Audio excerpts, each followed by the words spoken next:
Forget everything you think you know about danger. Forget the monster in the shadows, the enemy on the battlefield. The true threat doesn't wear a mask of hatred. It wears the mask of friendship.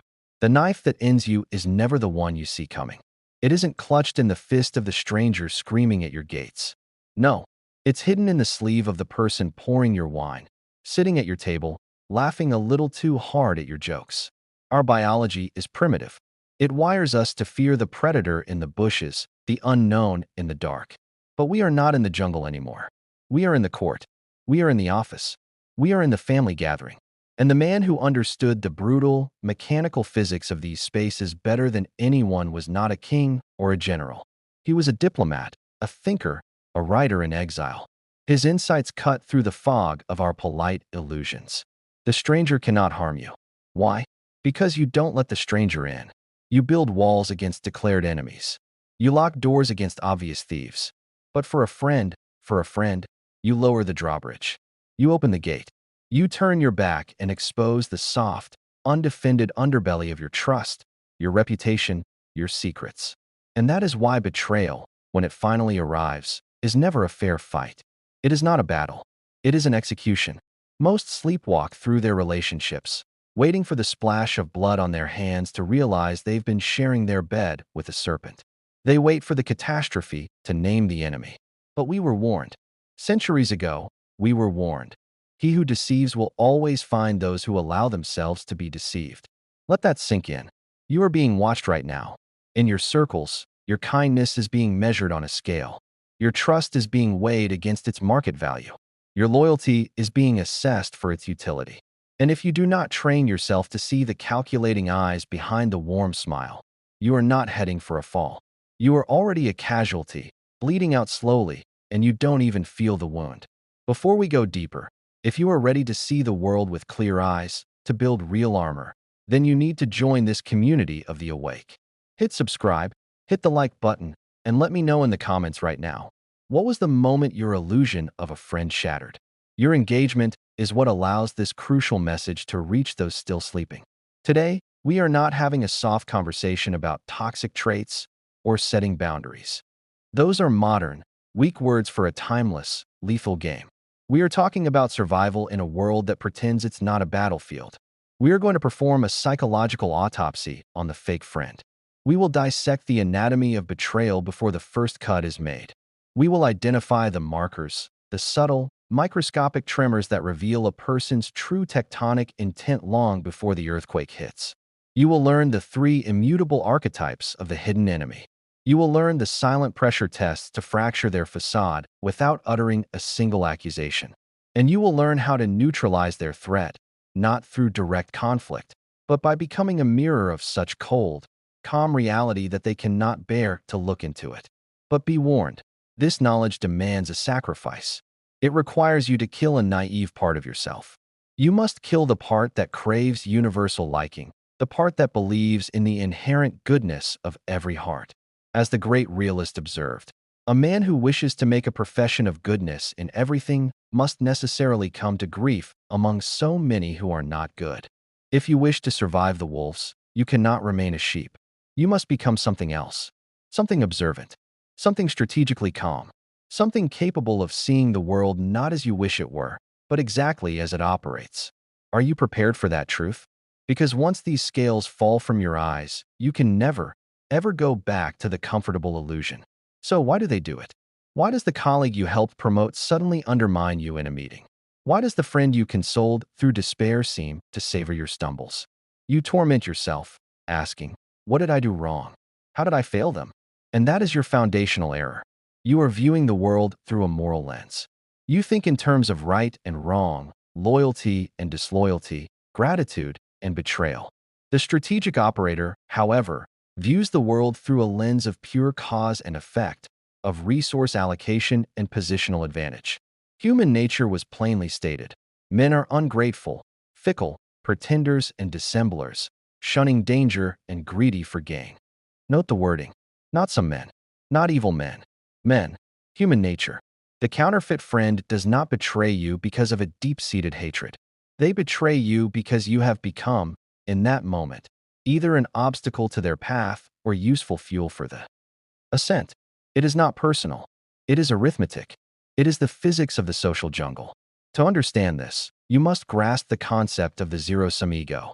For a vast number of people, your success is not a shared celebration.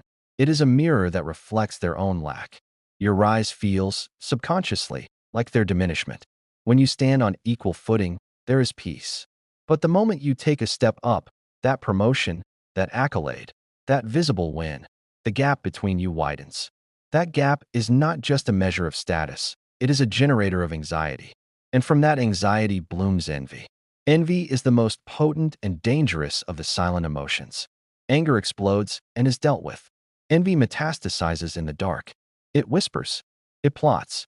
It was noted that people are so simple and so much inclined to obey immediate needs that a deceiver will never lack victims. The fake friend is obeying an immediate, primal need. The need to rebalance the scale, to feel superior, to regain a sense of control. They will applaud you publicly, but their eyes remain still and cold. They will offer help, but often of a kind that fosters your dependency, not your independence. They are not allies. They are psychological parasites, and they are infinitely patient, waiting for the host to show a moment of weakness. Consider the historical playbook. The Medici family of Renaissance Florence was encircled by friends, by allies, by partners. The Puzzi family dined with them, plotted marriages, conducted business side by side. The ultimate strike came not in a dark alley, but in the most sacred of spaces, at the most vulnerable of moments. Easter Sunday, 1478, during High Mass in the cathedral itself. The attack came while the Medici brothers were kneeling in prayer. Why there? Why then? Because that is when their armor was removed, when their guard was dissolved in an act of faith. This is the precise nature of the false ally. They do not assault your fortress walls. They wait patiently for the moment you kneel. They study the rituals of your trust, and they strike within them. This is a war for your peace of mind, for your trajectory. If you're recognizing these patterns, you cannot afford to be passive. Your awareness is your first weapon. Sharpen it daily. Subscribe now, because what comes next is the field manual. And take a second to like this video. It tells the algorithm this is vital knowledge that needs to spread. Share it with one person you truly care about, but do so privately. We'll discuss why that discretion is critical later. So, we move from theory to identification. How do we spot the psychological infiltrator in your circle before the blade is drawn? We look for the glitches in their social matrix. We learn to recognize the 3 specific archetypes that any student of power dynamics would identify instantly. You cannot defend against a ghost. You must name it to neutralize it. The fake friend is not one uniform monster. They come in different skins, different flavors of poison. Categorize them, and you begin to disarm them. Archetype 1, the Sycophant, the Flatterer. The ancient realist dedicated entire chapters to the danger of flatterers. He understood that courts are full of them, and that people take such pleasure in their own affairs that they are defenseless against this plague. The sycophant is the one who mirrors your every opinion, who agrees with your every whim. Their laughter is just a beat too loud. They're not a shade too eager. You're so right. They don't deserve you. You're the smartest person here. It feels like support. It feels like validation. It is, in fact, a trap. A genuine ally cares more about your survival than your ego. They will tell you when you have food in your teeth or when your plan is flawed. The sycophant, however, intoxicates your ego to cripple your judgment. Why? Because a person drunk on praise is pliable, suggestible, and blind. They are purchasing shares in your vanity, and they expect a return on that investment. Observe the person who never, ever offers a respectful disagreement. Watch the one who praises you for qualities you haven't earned. They are concealing a dagger, meticulously wrapped in velvet. Remember, their loyalty is not to you, but to your status, your crown. The moment your crown slips, the sycophant will be the first to vanish, already seeking the next rising sun. Archetype 2, the crisis architect, the emotional vampire. This is a subtler, more draining poison. This is the friend whose life is a perpetual opera of chaos. They are always the victim of a grand tragedy, always embroiled in a drama that requires your immediate and exhaustive attention. You are cast in the role of the savior. You listen for hours, you loan money, you clean up their messes. This creates a powerful, addictive bond, the bond of shared trauma. We've been through so much together. No, you have been used through so much. Modern thinkers, students of these timeless principles, call this the infector or the emotional vampire. They are drowning, and they do not grab you to be saved. They grab you to push you under, to use your body as a stepping stone to gasp for air. Here is the dark diagnostic test. What happens when you have a crisis? When you need support? Suddenly, they are unavailable. Their phone goes to voicemail. Or, more tellingly, they listen for precisely 60 seconds before pivoting. Oh, that's awful. It reminds me of the time They cannot hold space for your pain because your pain does not serve their narrative. It only steals the spotlight from their own. The advice from the old masters was clear. Distance yourself from the perpetually unfortunate, not from cruelty, but from strategic hygiene. Their bad luck is often a contagious form of self-sabotage and poor judgment. The crisis architect drains your most precious resources, your time, your emotional energy, your focus. In the game of influence and survival, energy is your primary currency. If they are spending yours, they are, quite literally, stealing from your future. Archetype 3, the subtle saboteur, the whisperer. This is the most dangerous of all. This is the Brutus. They are intelligent, competent, often your peer or direct competitor. They do not attack with overt hostility. They operate in the realm of plausible deniability. Their weapon is the backhanded compliment. You did great on that presentation. I'm surprised you pulled it off considering how unprepared you seemed. Did you catch it? Praise, followed by the implantation of a seed of doubt. They reveal your vulnerabilities disguised as concern. I'm worried about Alex. He seems really stressed lately, missing deadlines. They aren't worried. They are broadcasting your perceived weakness to the tribe, shaping the narrative. They understand, as the masters did, that reputation is the foundation of power. The saboteur is a sculptor of perception, chipping away at your reputation one faint criticism, one skeptical eyebrow raise, one joking jab at a time. They condition the ecosystem to view you as less capable, less stable, less reliable. And they do it all with a smile. If you confront them, you are met with the fog of gaslighting. You're so sensitive. I was just joking. I'm on your side. This is the smoke that obscures the battlefield. Your first task is to clear it. You're starting to see the patterns. This knowledge is transformative, but it's also fragile if kept in isolation. The comment section is your debriefing room. Go there now and name which archetype you've encountered most. Share your experience. This collective intelligence is how we build a shield for everyone. And while you're there, hit the like button. It fuels this mission. Now, suspicion is not enough. Emotion is not a strategy. You have identified a potential threat.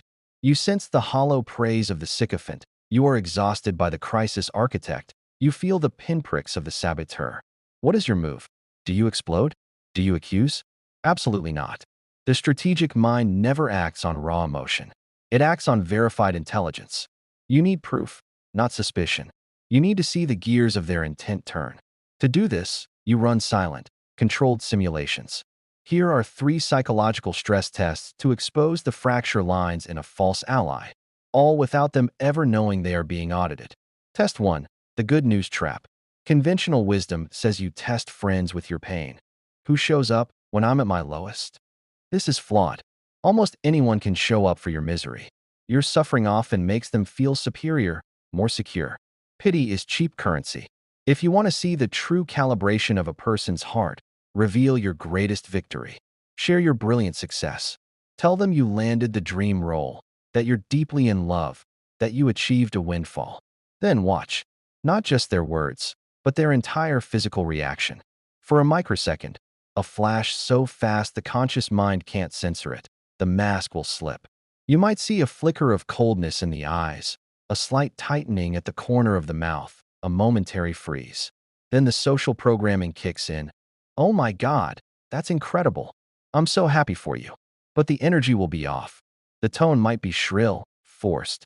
They may immediately follow with a minimizing question. That's great, but won't the taxes be insane? Or, wow, are you sure you're ready for that commitment? They instinctively puncture the balloon of your joy. As a keen observer of human nature once noted, the capacity for genuine sympathy with a friend's success is a rare and noble trait. If they cannot celebrate your win without casting a shadow, without inserting a caveat, you have just identified an emotional competitor, not an ally. The strategist would note this data point, file it away calmly, and silently recategorize that person in their mental ledger. Test 2. The information diet. The starvation test. False allies are intelligence gatherers. Your personal information, your fears, your plans, this is their currency. It gives them leverage and a sense of control. To test this, simply stop the flow. Go dark. Become politely vague. Be present in conversation, but offer no substantive data. How's the new project? It's moving along. Things serious with your partner? Going well? Thanks. What are you planning next? Still weighing options. Now, observe the reaction. A true friend or a secure ally respects your privacy. They can sit in comfortable silence. A fake friend, a parasite, will become agitated. They feel the loss of control, the dwindling of their resource supply. They will pry, they will push, they may even try to provoke you. You've been really secretive lately. What's going on? Don't you trust me? They might resort to transactional bribery, offering a secret of their own to bait you into reciprocity. This is a clear signal. They are not sharing to bond. They are investing to harvest. If they respond to your new privacy with frustration or anger, it is because you have just closed the tap they were drinking from. Test 3. The boundary audit. The power of no. This is the most straightforward and brutally effective test. Simply decline a small, reasonable request. They ask for a favor that costs you time. They ask for a minor loan. They ask for a professional introduction. Your response is polite but firm. I can't do that for you right now. Or, I'm not comfortable with that. Watch the shift in the atmosphere. A person who respects you will accept the boundary, even if disappointed. A person who views you as a utility will react to a no, as if it were a personal betrayal. They will employ guilt. After everything I've done for you, they will question the relationship. I thought we were closer than this. This is emotional blackmail, plain and simple. The foundational principle is clear. Relationships based purely on utility dissolve the moment the utility is denied. If the connection cannot survive a polite no, it was never a friendship. It was a covert contract, and you have just chosen not to fulfill your clause. Their reaction reveals the true nature of the agreement. The tests are run. The data is in. The person you trusted is, by their own revealed actions, a fraud. This triggers a deep, primal wound, the pain of rejection, the fear of being alone. Your weak self will scream to make excuses, to blame yourself, to re-engage the denial. Maybe they're just going through a hard time. Maybe I'm being paranoid. This internal whisper is the siren song that leads to ruin. The strategic mind must now override this emotion. It is time to look at the reality you have uncovered with calm, unblinking eyes. It is necessary to be a fox to discover the snares and a lion to terrify the wolves. You have been the sheep, grazing unaware. Now you must become the fox. Accept the cold truth. This person does not value you. They value what you provide: access, validation, energy, support. And here is the liberating key. That is okay. Once you fully accept this transactional reality, you gain immense power. You stop expecting authentic connection from a void. You stop seeking validation from a broken mirror. The moment you see them as a strategic player acting in their own self-interest, which is their right, you can cease being emotional and start being tactical. You do not need to hate them. Hate is a binding energy. Indifference, clinical detachment, is the goal. They are no longer a friend. They are a piece on the board. A hazardous piece, but one whose movements you now understand. This is the turning point. From here, we move from defense to intelligent maneuver. But this path isn't for everyone. It's for those who choose awareness over comfort. If you're committed to that path, show it. Subscribe, like, share this with discretion. Your active support builds a fortress for this knowledge. Now, the critical question: what is the correct move? Do you dramatically cut them off? Ghost them? Launch a counterattack? No. These are the reactions of an amateur, of someone still governed by hurt feelings. They create drama, noise, and unpredictable blowback. The strategic maxim is clear: never make an unnecessary enemy. If an injury must be done, it should be so severe that the enemy's power of retaliation is eliminated. A dramatic confrontation or a vengeful ghosting only creates a motivated, vengeful opponent who knows your tactics. We require a method that is quieter, more elegant, and ultimately more effective. The art of the strategic fade, the doctrine of the open secret. This is advanced social dynamics. This is where you cease being the casualty and become the architect of your own security. Tactic 1. The fog of boredom, gray rock method. The fake friend sustains themselves on one of two fuels: your positive emotional supply, admiration, gratitude, or your negative emotional supply, drama, anger, guilt. Your emotional reaction is their power source. The solution is to become an emotional black hole. Starve them. When the sycophant lavishes you with insincere praise, offer a mild thank you and change the subject. When the saboteur delivers a veiled insult, don't bristle, don't justify. Simply nod, say interesting perspective, or I'll consider that, and let the comment hang in dead air. Become the most boring, unresponsive target imaginable, a gray rock. They poke, you don't bleed. They flatter, you don't glow. This is terrifying to them, because without an emotional spike to feed on, they have no leverage, no hooks. They will, inevitably, grow bored and redirect their attention to a more responsive source. You haven't created conflict. You have simply made yourself useless to their psychological economy. And to a predator, a useless target is no target at all.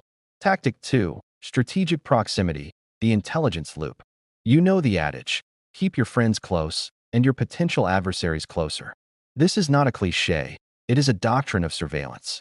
Cutting them off completely grants them the freedom to operate in the dark, to spin narratives about you unchallenged. Instead, maintain a controlled, arm's-length proximity. Keep them in your orbit, but on a very long leash.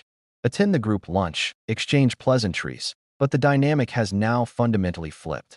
You are now the agent. You are calm, you are present, and you are gathering intelligence.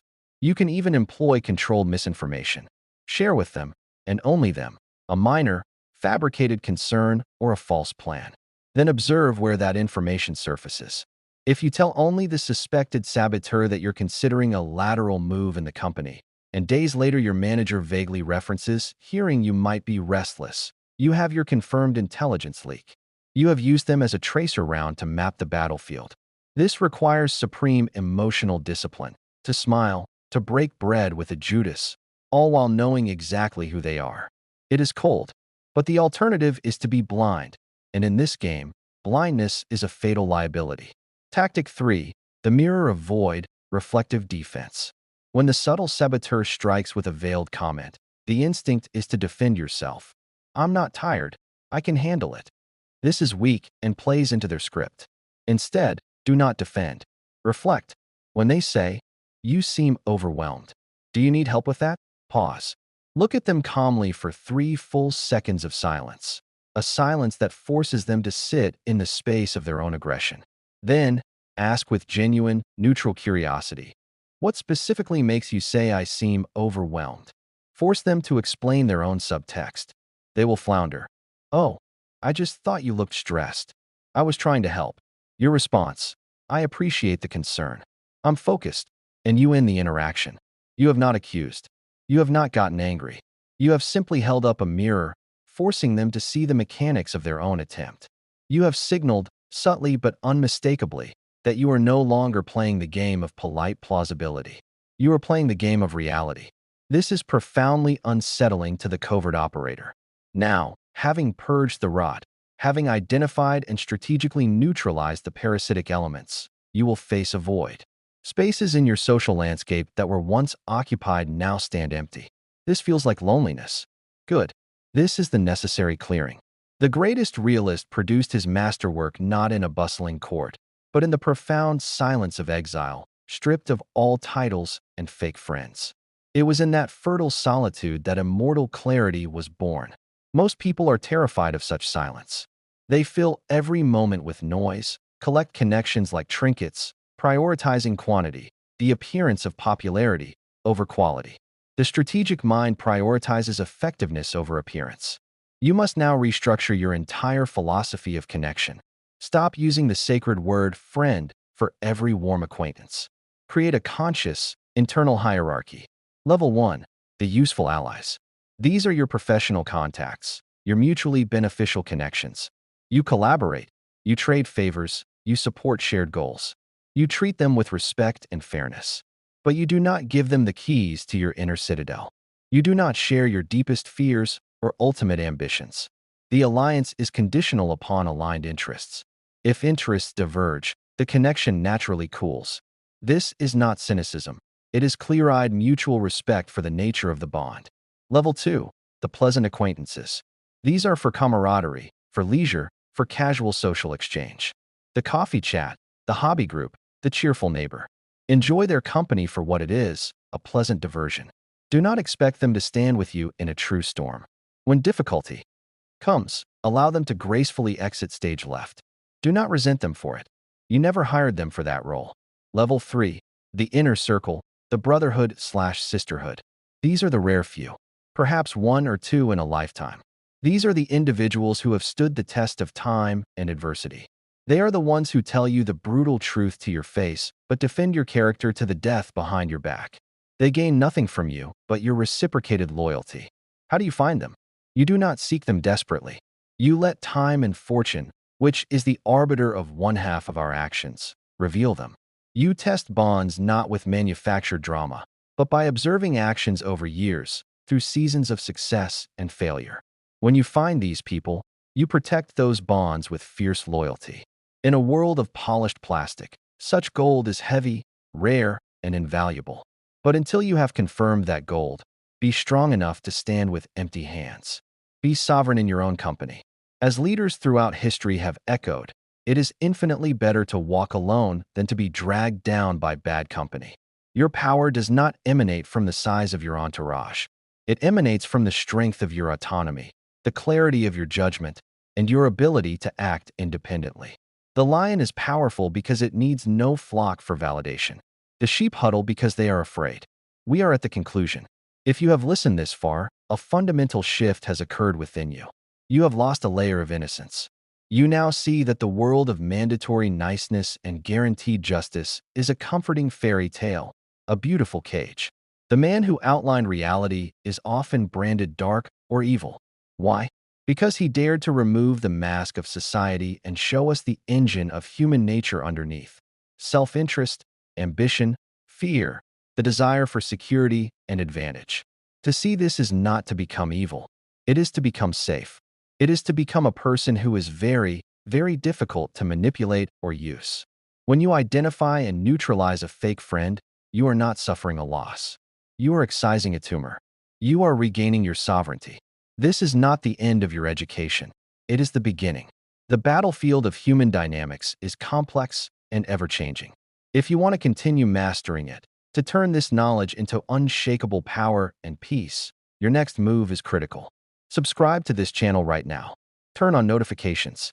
Every piece of content is designed to add another layer to your armor, another tool to your kit. Smash the like button to tell the algorithm this is essential knowledge for survivors and strategists. And most importantly, share this video, but share it wisely. Share it with the one person you suspect might be ready to see clearly, or with the one you know is already in the trenches. Do so privately, directly. Then, go to the comments. That is your war room. Share your insights, your confirmed archetypes, your stories of successful neutralization. We learn from each other's intelligence. The journey from sheep to sovereign is taken one step at a time. You have just taken a monumental leap. Now solidify it.